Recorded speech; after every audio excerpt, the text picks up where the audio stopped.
지난 목요일 날 우리 김희성 형제님이 소천하셔서 이제 3일 동안 장례식을 했습니다. 3일 동안 장례식을 하면서 제가 5번 예배를 인도했습니다.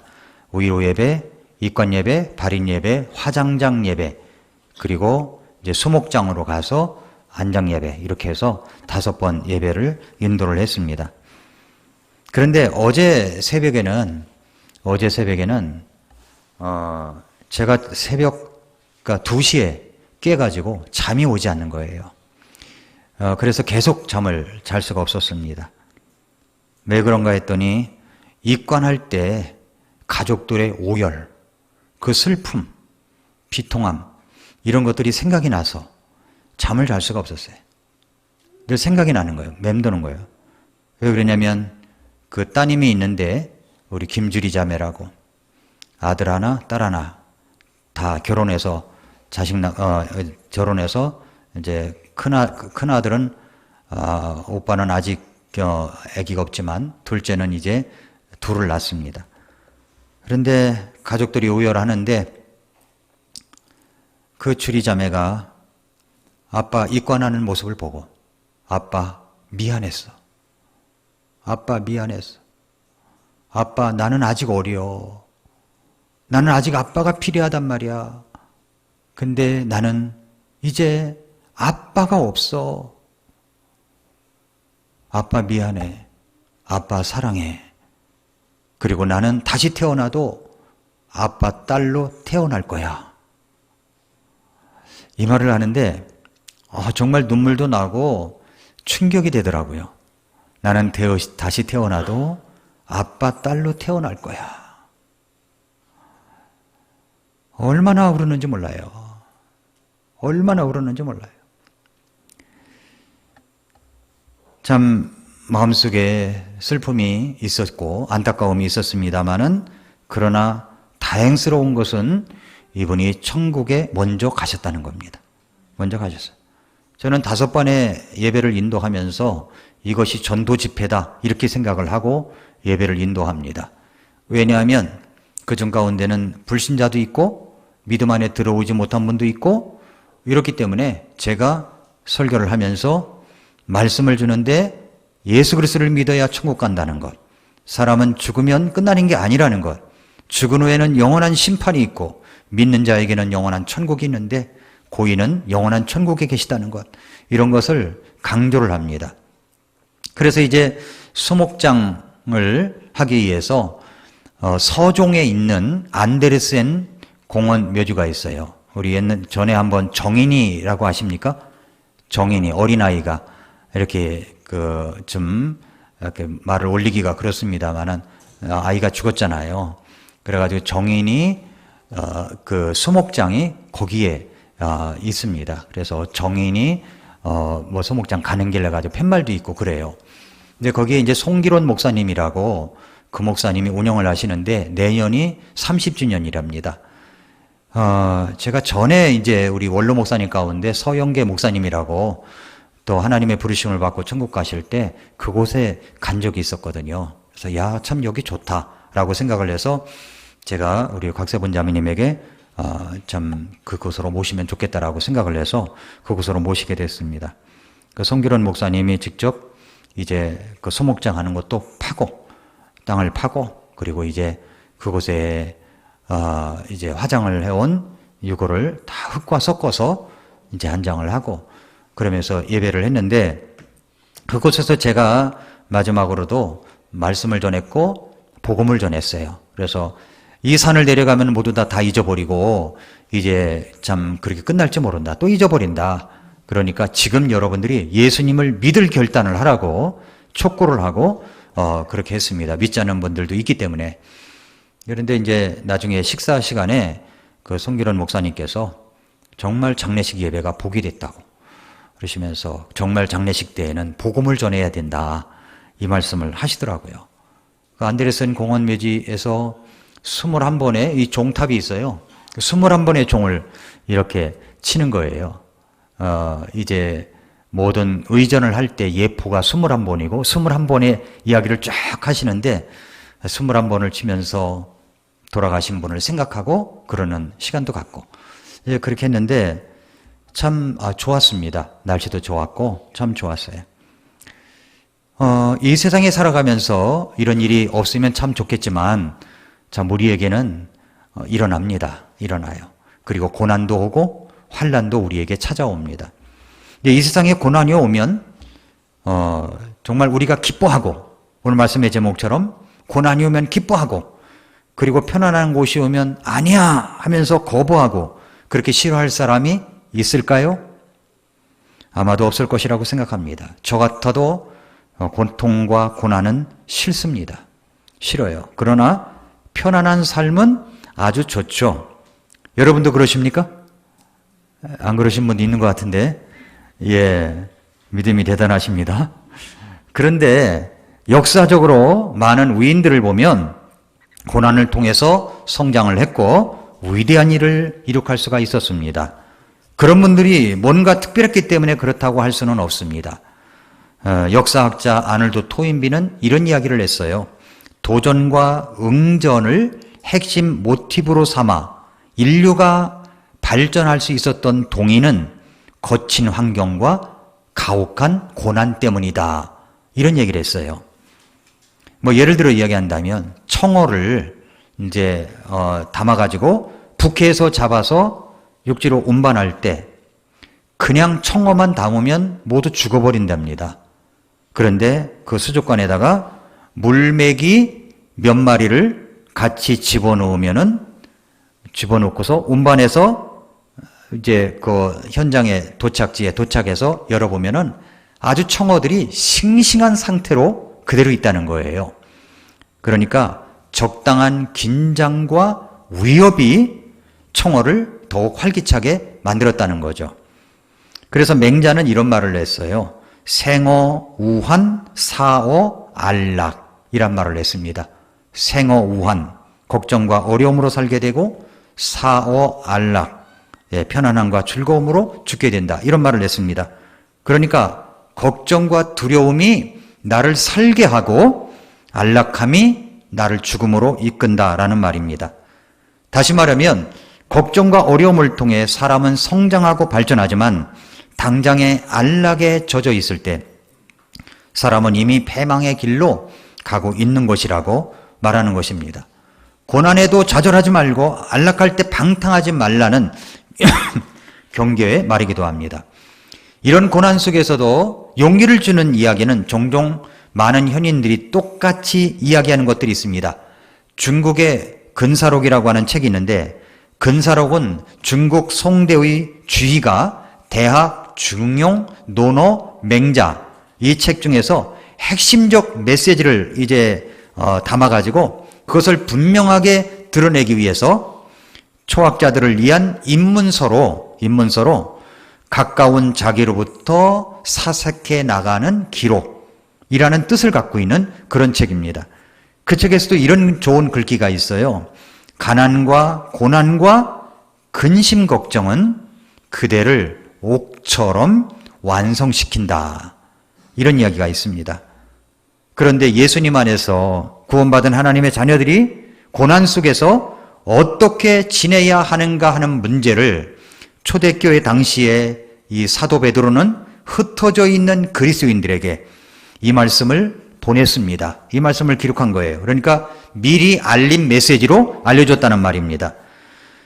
세상 사람들이 고난 속에서도 그것을 참고 견디는 이유와 세상 사람들이 참고 견디는 이유와 믿는 그리스도인들이 고난 속에서도 참고 견디며 기뻐하는 이유는 그 근본부터 다른 겁니다.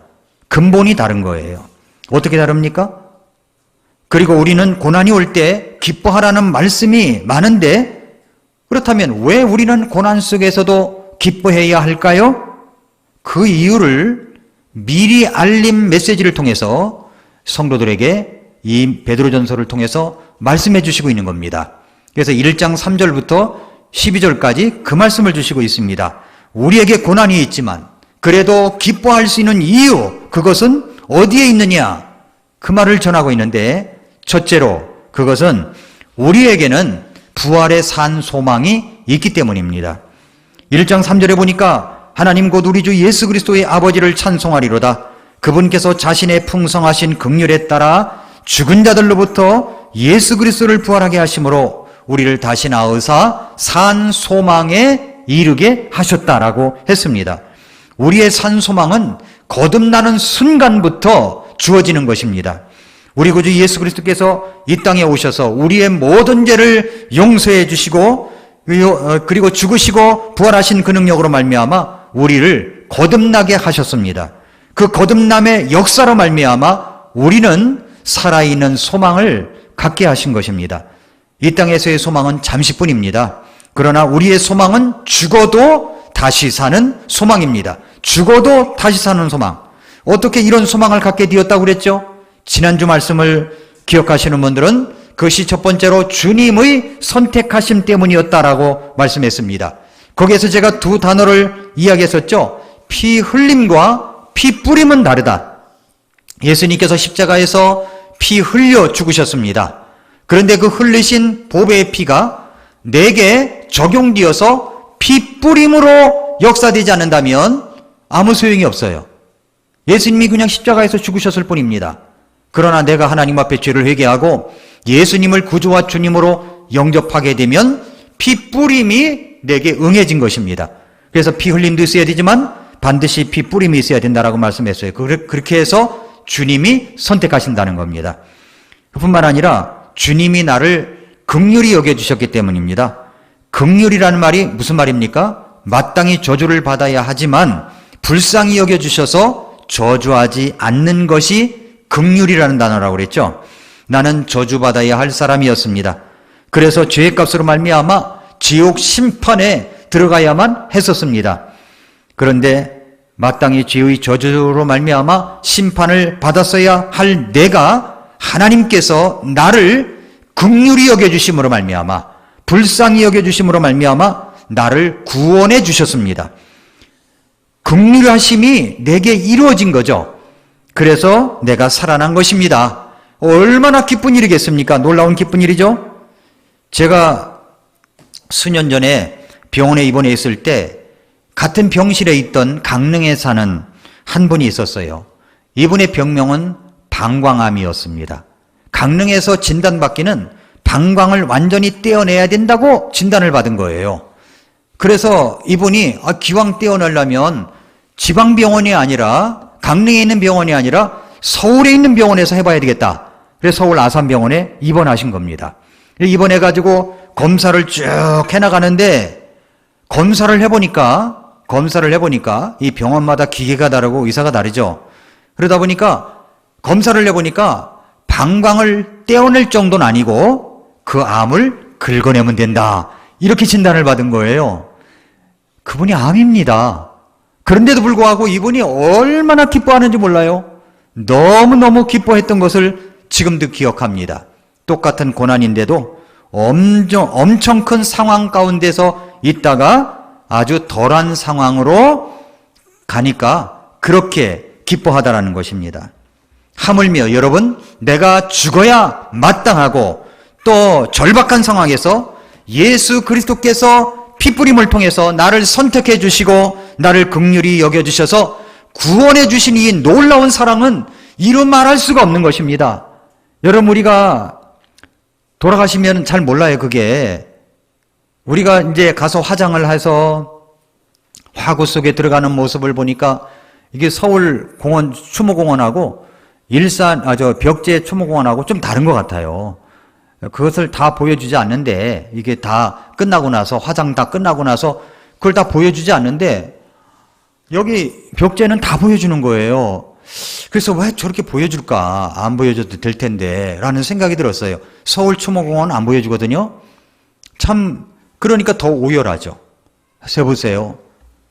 화구 속에 들어가면 한 줌 재밖에 되지 않아요.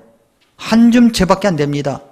그 소목장에서 그 목사님이 그 속에서 안장을 할 때, 유골을 갖다가 가른 것을 한 줌 집어넣고 흙을 갖다가 섞고 한 줌 집어넣고 흙을 섞고 그렇게 하니까 아무것도 없는 거예요. 그게 인생입니다. 그렇게 살다가 인생이 다 끝나버리는 게 아니잖아요. 이제는 영원한 세상이 우리를 기다리고 있는데 영원히 지옥 가운데 있느냐 아니면 내가 천국에 있느냐, 이것이 갈림길에 있는 것입니다. 천국에 가면 깜짝 놀랄 몇 가지가 있다 그러잖아요. 세 가지가 있다 그러잖아요.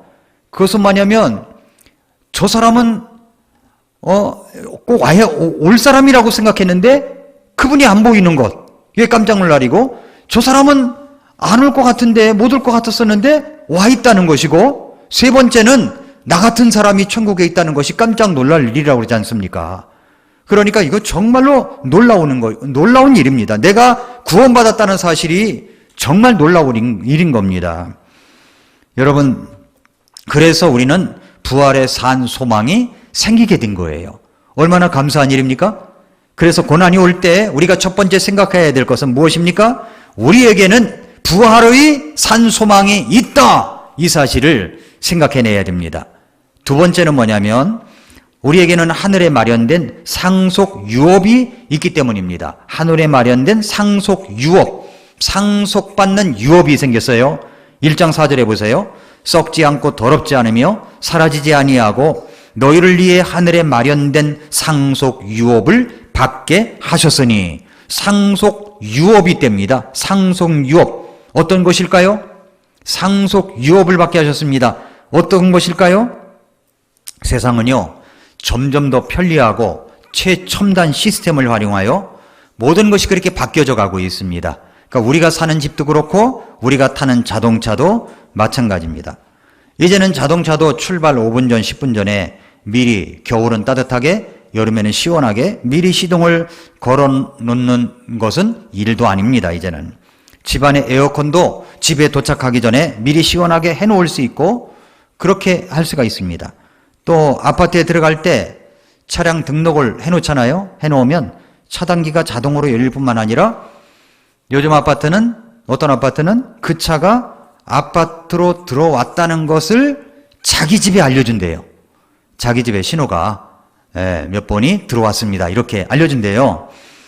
그러면 그래서 이제 어떤 부부가 있었는데, 부부가 남편 차가 집에 들어왔다는 메시지가 집안에서 이제 아내가 들은 거예요. 들었어요. 그런데 남편이 안 들어오는 겁니다. 그래서 이제 아내가 이 사람이 뭐 하느라고, 주차장에서 뭐 하느라고 안 들어오나? 그래서 이제 전화를 건 거예요. 여보 어디야? 회사야. 뭐 하고 있는데? 나 회식 있어가지고 좀 늦게 들어갈 것 같아. 아니, 남편 차가 다 들어온 걸 알고 있는데 그렇게 거짓말을 했으니 이 남편이 들어오면 살겠습니까? 죽겠습니까? 예? 요즘 시스템이 그래요. 이 남편이 그 시스템을 몰랐던 거죠. 예, 그런 시스템입니다. 자, 미래의 아파트의 모습, 어떤 모습일까요? 제가 오래전에, 몇 년 전에 이런 기사를 봤었어요. 지금은 막 그렇게 스마트 아파트가 생겨나고 있습니다만은 아파트로 들어서면 자동차 엘리베이터를 통해서 자기 집 안으로 차를 주차시킵니다. 집으로 이제 들어가기 전 홍채 인식이나 지문 인식으로 출입 인증을 받고 집 안으로 들어갑니다. 현관문이 열리면 자동으로 센서가 작동돼 가지고 실내 환기 시스템이 작동이 되고 집주인이 선호하는 조명이 켜지고 컨디션에 맞는 식수가 제공이 됩니다. 또한 욕실의 거울 앞에 서면, 거울 앞에 딱 서면 건강 상태에 맞춰 알맞은 온도와 그리고 색깔의 목욕물이 준비가 됩니다. 그리고 주방에서는 모니터를 통해 냉장고 안에 어떤 음식이 남아 있는가, 그것을 확인한 다음에 이런 재료를 가지고 어떤 요리를 할 수 있는가 해서 이제 그 요리법이 이제 스크린에 뜬다는 겁니다. 그럼 그 요리법대로 요리를 하면 되는 거죠. 예, 물론 욕실 세면대나 주방 싱크대는 사용자의 키에 맞게 조절이 된다는 거예요. 또 우리가 뭐 외출을 하다 보면은 옷을 입었다 벗었다 하잖아요. 이거 입을까 저거 입을까. 근데 그게 아니라 그날의 컨디션과 날씨에 따라서 어떤 옷을 입을 것인가, 이 코디가 되어서 딱 거울 앞에 서면은 나온다는 겁니다. 이 옷을 입으라고.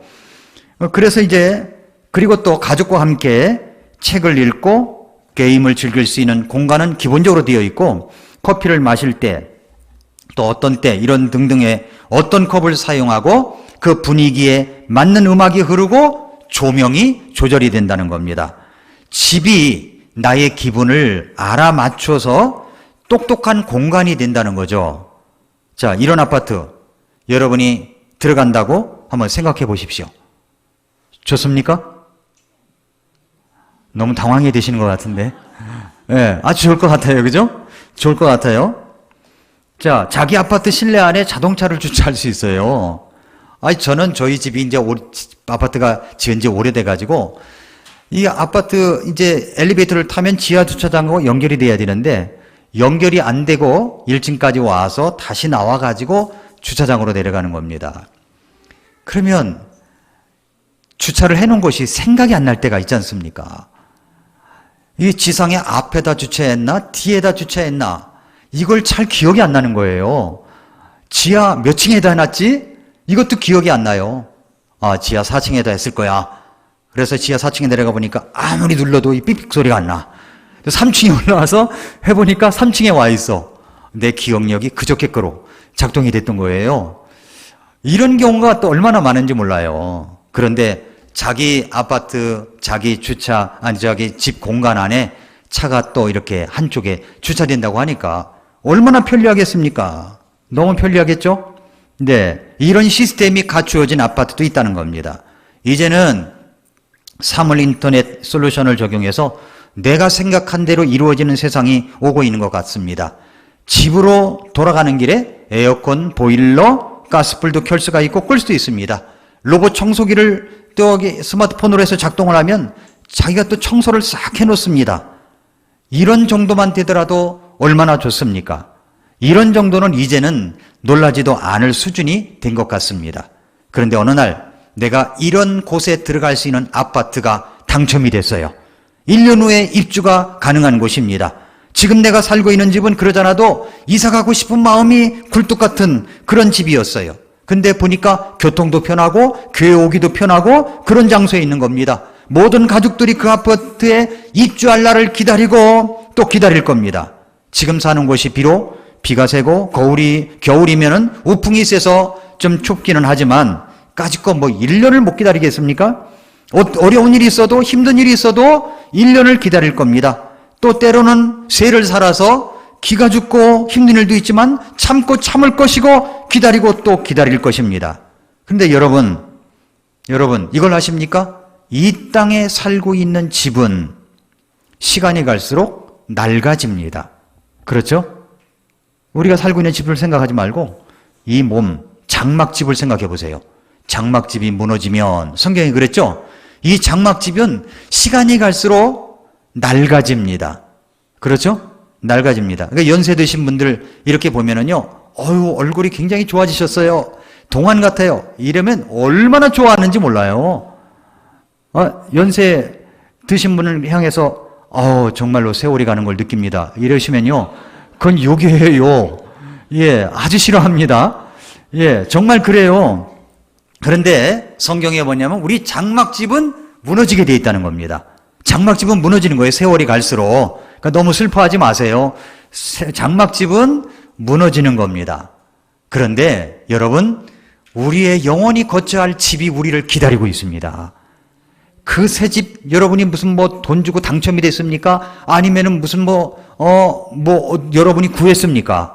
아니에요. 우리 하나님께서, 예수님께서 내 아버지 집에 거할 곳이 많도다. 너희는 마음에 근심하지 말고 걱정도 하지 말아라. 내 아버지 집에 거할 곳이 많도다. 내가 가서 너희를 위하여 처소를 예비하면 너희를 내게 있는 곳으로 데리러 오겠다고 하셨잖아요. 그 영원한 집입니다. 집. 그 집에 우리가 들어간다는 것입니다. 예수 그리스도를 믿고 구원을 받았으면요, 모두 입주권이 다 있는 것입니다. 얼마나 놀라운 겁니까? 이 세상과는 비교될 수도 없는 집이에요. 이런 영적 상속 유업을 받게 됐다는 겁니다. 근데 유업이 어떻다고 그랬어요? 썩지 않고 더럽지 아니하며 사라지지 아니하고 너희를 위해 하늘에 마련된 상속 유업을 받게 하셨다. 이렇게 말씀을 했습니다. 여러분, 썩지 않고 결코 부패하지 않고 썩지 않는 곳입니다. 우리가 가진 소망이 있다고 할지라도 시간이 가고 세월이 가면 부패하고 썩습니다. 아무리 우리가 최첨단 고급 아파트 주택에 살고 있다고 할지라도 세월이 가면 다 썩습니다. 예수님 없는 세상에서 아무리 좋은 것들이 있다고 할지라도 그런 희망과 꿈은 점점 더 썩어갈 것입니다. 육체의 소멸과 함께 다 사라질 것들입니다. 그러나 우리 주님이 우리를 위해서 마련해 놓으신 이 소망의 유업은 영원토록 우리와 함께 한다는 사실입니다. 그래서 뭐라고 그랬어요? 썩지 않고 더럽지 않으며, 이 더럽지 않다는 말은 원래 불에 타지 않는 혹은 다른 색깔로 염색되지 않는 이라는 뜻입니다. 그러니까 결코 변할 수 없다는 말이죠. 사라지지 아니하고, 이 말은 그 아름다움을 보존한다라는 뜻을 갖고 있어요. 일반 우리가 살고 있는 집은 세월이 가면 고장난 것도 많고 수리도 필요한데, 그런데 영원한 집은 시들지 않고 사라지지 않는 영원한 집이라는 거예요. 영원한 집. 이런 집이 우리를 위해서 기다리고 있습니다. 그러니까 이 땅에서 살아갈 때 우리에게 오는 잠시의 고통들이 있어요. 고난들이 있습니다. 고난들 때문에 우리의 기쁨을 빼앗기지 않고 오히려 기뻐할 수 있는 겁니다. 그런 이유 때문에 우리가 기뻐하라, 이 말씀을 하고 있는 것입니다. 세 번째는 우리는 하나님의 권능으로 보호를 받고 있기 때문에요. 하나님의 권능으로 보호를 받고 있기 때문입니다. 아무리 미래에 좋은 일들이 우리를 위해서 기다린다고 할지라도 지금 현재 나에게 오는 고난 때문에 오는 고통이 있을 때 하나님의 보호하심이 없다면 얼마나 견디기가 힘들고 어렵겠습니까?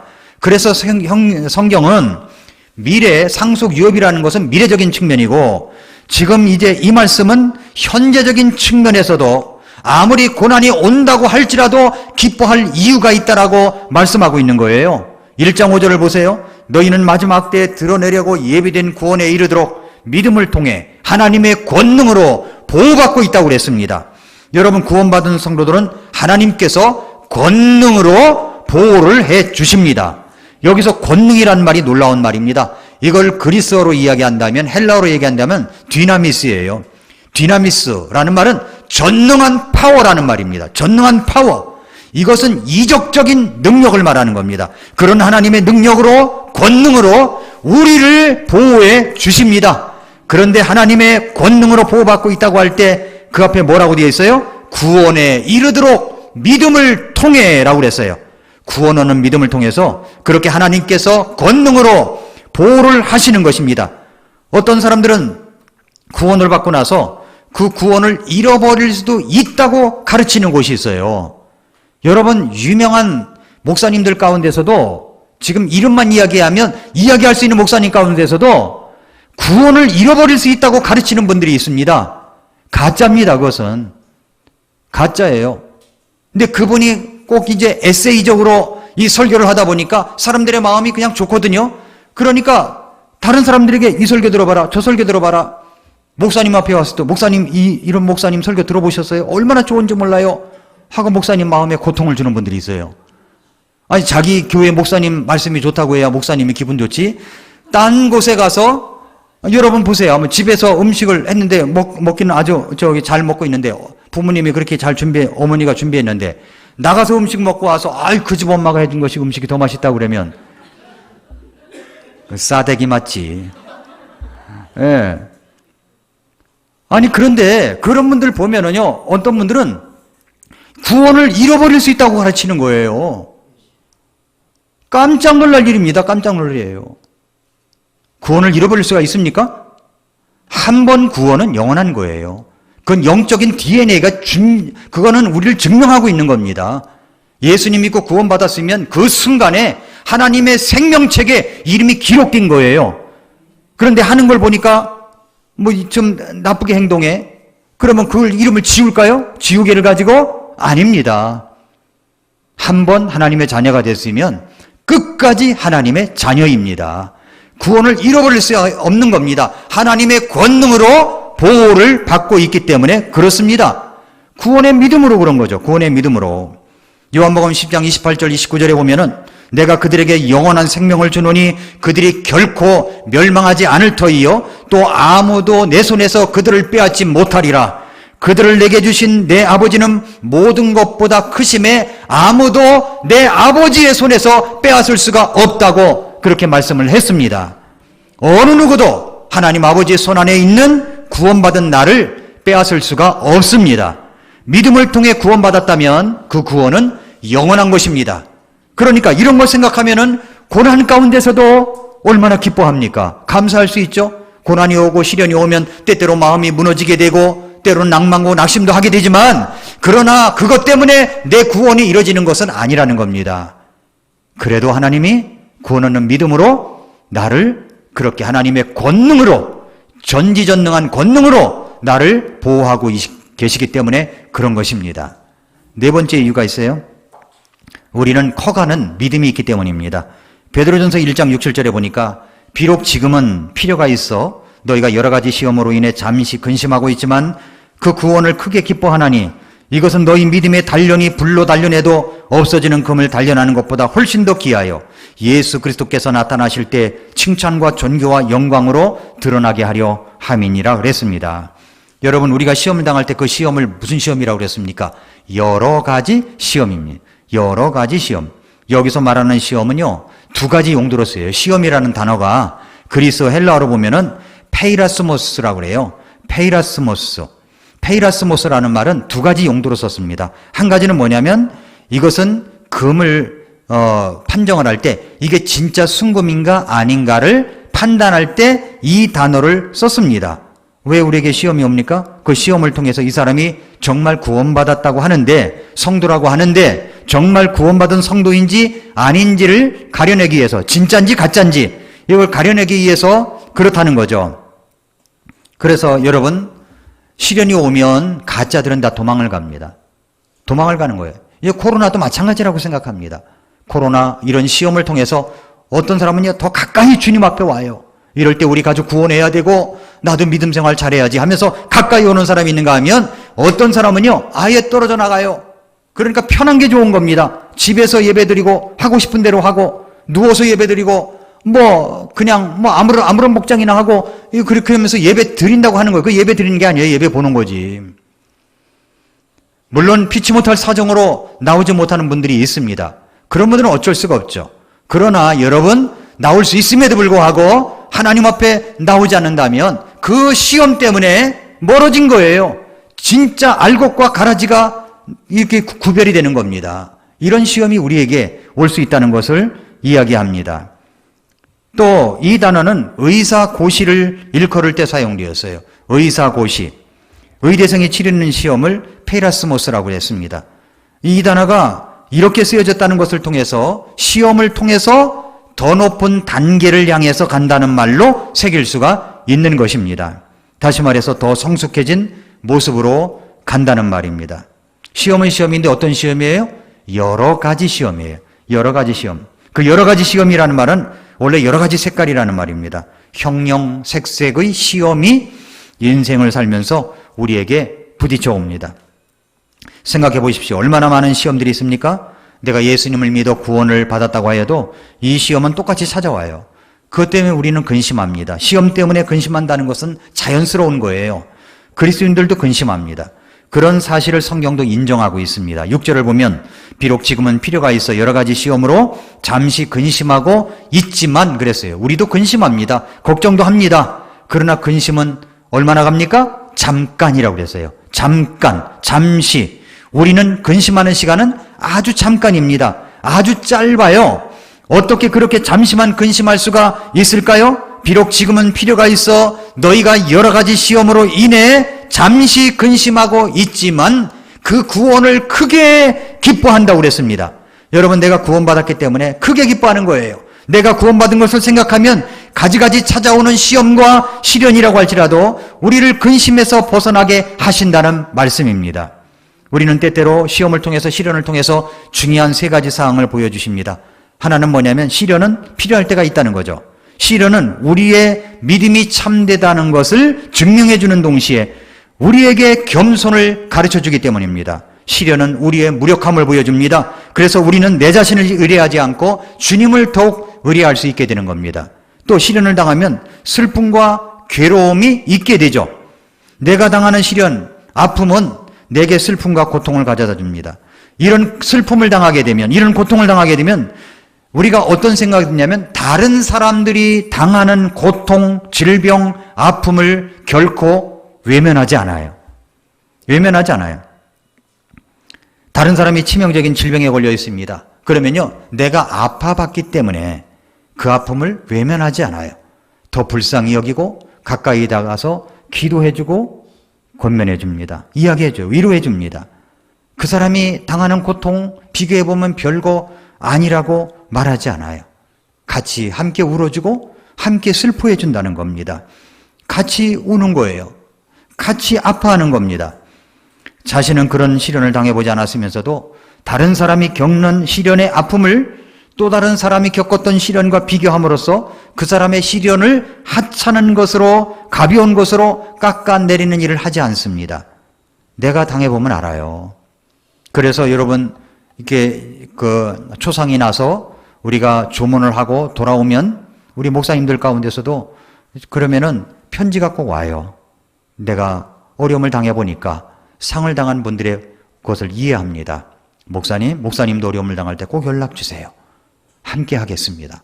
이런 문구가 있어요. 그렇습니다. 내가 상을 당해보면 그걸 아는 거예요. 그렇습니다. 시련을 당하면 슬픔과 괴로움이 있게 되죠. 또 시련과 시험은요, 다양한 형태로 와요. 여러 가지로 찾아옵니다. 7절을 보세요. 이것은 너희 믿음의 단련이 불로 단련해도 없어지는 금을 단련하는 것보다 훨씬 더 귀하여 예수 그리스도께서 나타나실 때 칭찬과 존귀와 영광으로 드러나게 하렴이라. 그렇습니다. 우리 시험은 믿음의 단련입니다. 이러한 것은 금을 단련하는 것보다 훨씬 더 귀한 것입니다.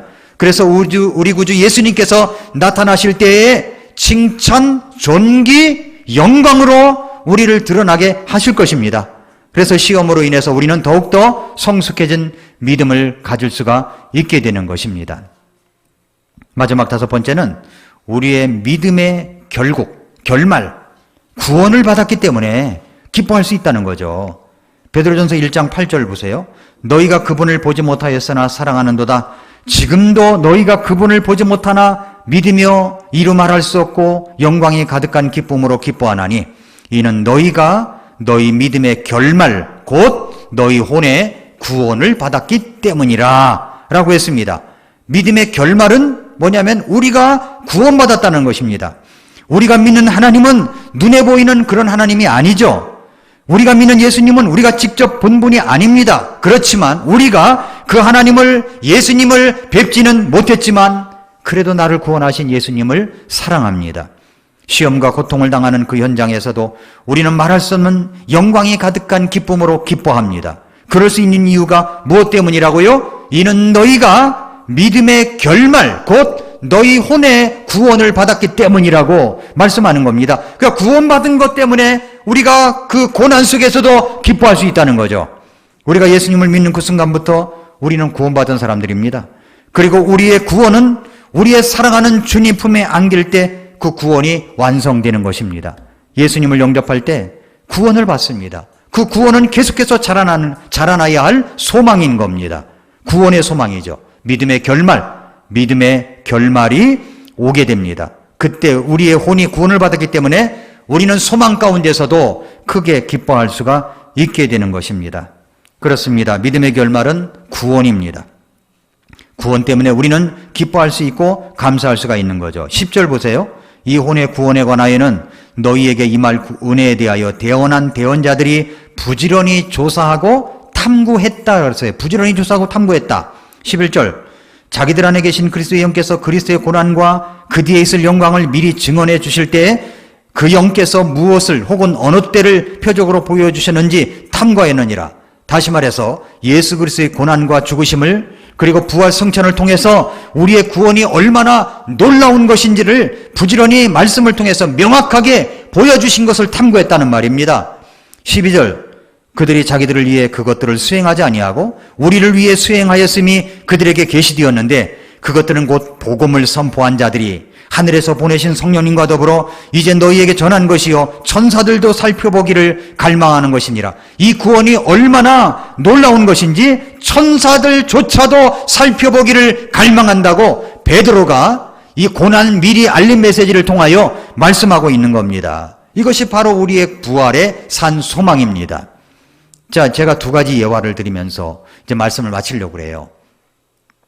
하나는 고난 속에서도 하나님이 함께 하신다는 걸 기억해야 되고, 또 고난 속에서도 공동체가 있다는 것을 기억해야 된다는 예화입니다.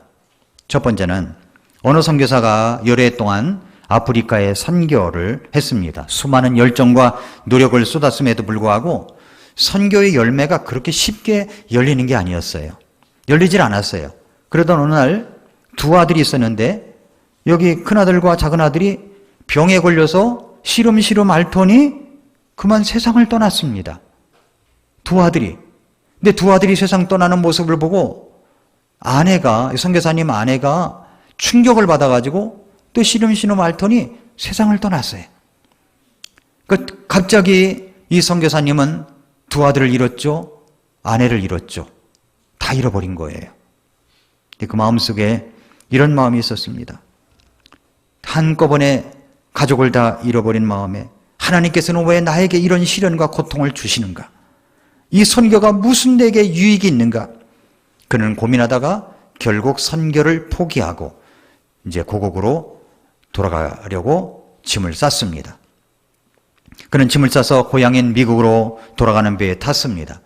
마침내 그 배에는 대통령이 휴가를 얻어가지고 아프리카에 가서 사냥을 하고 돌아오는 그런 미국의 대통령이 타고 있었습니다.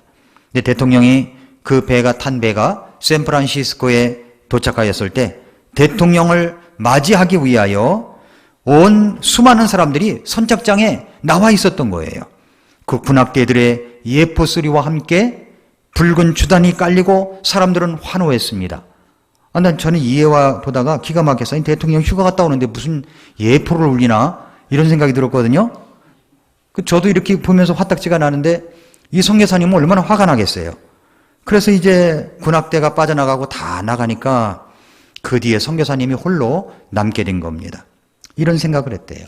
휴가를 갔다가 돌아오는 대통령은 저렇게 큰 환영을 받는데 나는 선교를 하다가 두 아들을 잃고 아내를 잃고 돌아오는 나를 맞이하는 사람은 아무도 없구나. 이 고독감과 실패감으로 정신없이 거리를 헤맸습니다. 그렇게 헤매는데 갑자기 자기 머릿속에 들려오는 그런 생각, 음성이 있더랍니다. 이런 말이었어요. 내 아들아, 내 아들아, 너는 아직 고향으로 돌아오지 않았단다. 네가 고향에 돌아오는 날에는 군악대의 나팔소리와는 비교도 안 되는 하늘의 천군 천사의 나팔소리와 함께 내가 직접 너를 맞이할 것이다. 붉은 주단이 문제가 아니야. 하늘의 황금의 유리길을 깔고 내가 너를 마중 나오마. 사랑하는 내 아들아, 사랑하는 내 아들아, 실망하지 말고 끝까지 충성하거라. 이런 음성을 들은 선교사는 그 자리에서 그동안 하나님의 진리를 깨닫지 못하고 충성하지 못하고 실망했던 자신을 회개하고 그리고 다시 아프리카로 돌아가 충성을 다했다는 이야기입니다. 고통을 당할 때 우리 주님이 함께 하십니다. 고통을 당할 때 누구 하나 나를 환영해 주지 않는다고 할지라도, 여러분 누구 하나 나를 알아주지 않는다고 할지라도 아직 고향은 돌아가지 않은 것입니다. 또 하나의 예화는 미국 인디애나주의 어떤 시골 마을에 브레인 튜머라는 병을 앓고 있는 15세 소년 브라이언이 살고 있었습니다. 이 병은 뇌종양과 비슷한 것으로서 브라이언은 수술을 받고 방사선 치료를 받아야 했기 때문에 머리를 다 깎아야 했습니다. 머리가 빠지기도 했지만 다 이제 빠졌습니다. 조금씩 회복이 되어서 이제 학교에도 갈 수 있게 됐는데 한 학급이 시골 학교다 보니까 한 20명 정도밖에 안 됐습니다. 드디어 이제 브라이언이 학교에 가는 날이 되었습니다. 근데 브라이언이 학교에 오기 전 자기 친구들이, 반 친구들이 그가 머리털이 하나도 없이 들어오는 그 모습을 생각하면서 우리가 그 친구를 어떻게 위로해 줄 수가 있을까 이 생각을 했답니다. 아이들이 자기들끼리 말이죠. 그러더니 이 아이들이 우리도 모두 머리를 밀자. 그래서 전부 다 머리를 다 밀었다는 거예요. 다 밀었어요. 근데 이 브라이언이 그날도 이제 모자를 쓰고서 머리가 없는 모습을 들키지 않게 해요. 모자를 쓰고서 참 친구들이 나를 놀려대지 않을까? 어떻게 생각할까? 하면서 문을 딱 여는 순간 온 친구들이 다 머리가 하나도 없는 모습으로 박수를 치며 맞이하더라는 거예요. 이 브라이언이 깜짝 놀라서 자기도 모자를 벗고 친구들과 함께 같이 담소하며 아주 끌어안고 그랬답니다. 그래서 이제 선생님이 시간이 돼서 들어와 보니까 아니 브라이언이 온다고 하는데 모든 아이들이 다 머리가 없는 거예요. 어떻게 되느냐, 어떻게 된 일이냐 했더니 아이들이 머리를 깎은 이유를 이야기했습니다. 이야기를 들은 선생님은 교단에서 펑펑 울었답니다. 이 아이들이 정말 사랑 있는 아이들이구나. 정말 고통을 같이 함께하는 아이들이구나. 펑펑 울었대요. 여러분, 고난의 현장에서 함께하는 것보다도 더 큰 위로가 없는 겁니다. 함께하는 것보다. 여러분, 고난의 현장에 있으십니까? 두 가지를 기억하셔야 되는 거예요. 하나는 하나님께서 나 같은 자를 구원하시고 환영하신다는 것. 또 하나는 이 고난의 현장에 교회라는 공동체를 주셨다는 것. 그래서 우리 사랑하는 성도님들이 카톡방에 기도 제목을 올릴 때마다 기도했습니다. 기도하고 있습니다. 힘내세요. 용기를 내세요. 하는 그런 카톡 소리가 저는 얼마나 선율이 아름다운 명피아니스트가 연주하는 것보다 더 아름답게 들립니다. 함께하는 공동체가 있는 것입니다. 너희 중에 고난을 당하는 자가 있느냐? 저는 기도할 것이요. 즐거워하는 자가 있느냐? 저는 찬송할지니라 라고 했습니다. 사랑하는 여러분, 그래서 우리는 고난 속에서도 기뻐할 수가 있는 것입니다. 기도하겠습니다.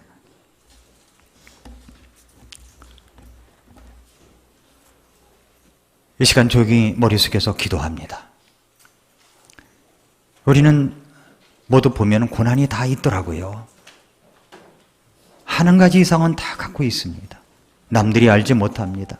말하기도 쑥스럽고 그렇습니다. 그러나 여러분 기억하십시오. 그 고난 속에서도 기뻐할 수밖에 없는 이유를 오늘 말씀을 통해서 우리에게 주셨습니다. 왜 그렇습니까? 그것은 우리의 믿음의 결말, 곧 구원을 받았기 때문입니다. 구원을 받았습니다. 그 구원은 우리가 천국에 들어가서야 정말 놀랍게 소스라치게 더 놀랄 것입니다. 구원을 받았기 때문에 고난도 아픔도 견딜 수가 있습니다.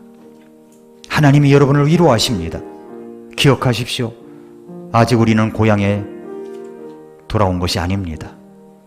그날 주님 앞에 서는 날 황금 유리의 주단을 깔고 우리를 맞이할 것입니다. 또한 사랑하는 성도 여러분, 고난이 있을 때 우리는 함께할 공동체가 있습니다. 교회라는 곳이 있습니다. 여기에 위로가 있고 힘이 있습니다. 그러므로 고난 속에서도 힘내십시오. 우리가 함께할 것입니다. 하나님 아버지, 제가 고난 속에 있는데 도와달라고 이 시간 한번 같이 기도하며 우리 하나님 앞에 마음을 주께 아뢰겠습니다. 같이 기도하겠습니다.